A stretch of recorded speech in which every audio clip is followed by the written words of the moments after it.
What does the president and officials here believe that they've achieved in this debt ceiling negotiations?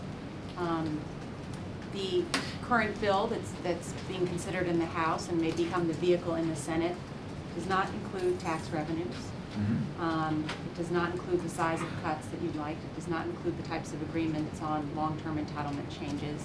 So what does the administration feel it's achieved? Well, we certainly haven't gotten an end result. What the president's primary goal here is that at the very least, and he said this several weeks ago, we make sure that we lift the cloud that's hanging over our economy and ensure that the United States does not default. There was a real and serious opportunity to do something far more significant. And as most of you here know, there was an immense amount of detail attached to the proposals that the President and the Speaker were passing back and forth. There really is an opportunity here. If there is political will, there is a real opportunity here to do something significant. Politically hard, but significant.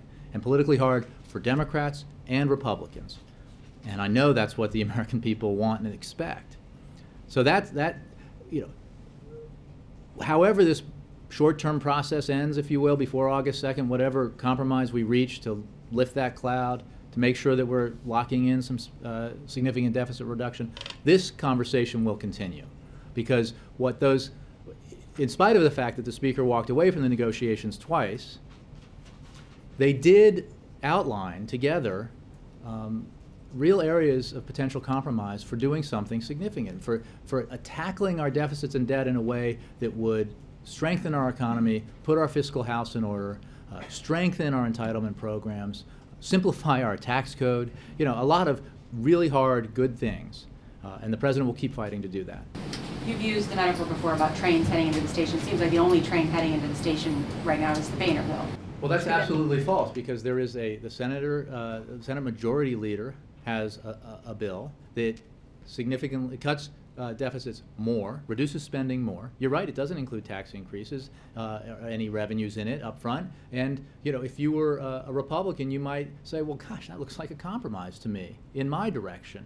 The size of the cuts, you might say, well, gosh, that's a compromise. The Democrats have moved towards us on this.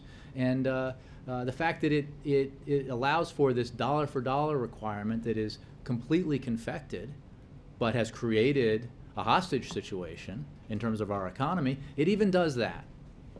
You might, if you were reasonable, say, as a Republican, say, you know what, I didn't get everything I wanted out of this, but I got a lot, and it's the right thing to do for the economy. That is, look, what I know about the Speaker's proposal in the House right now is that there are already, I believe, 55, 56, 57, 58 senators, Democrats and Republicans, who oppose it. It ain't going anywhere in the United States Senate. So we need to start doing things that actually can pass both houses and be signed into law.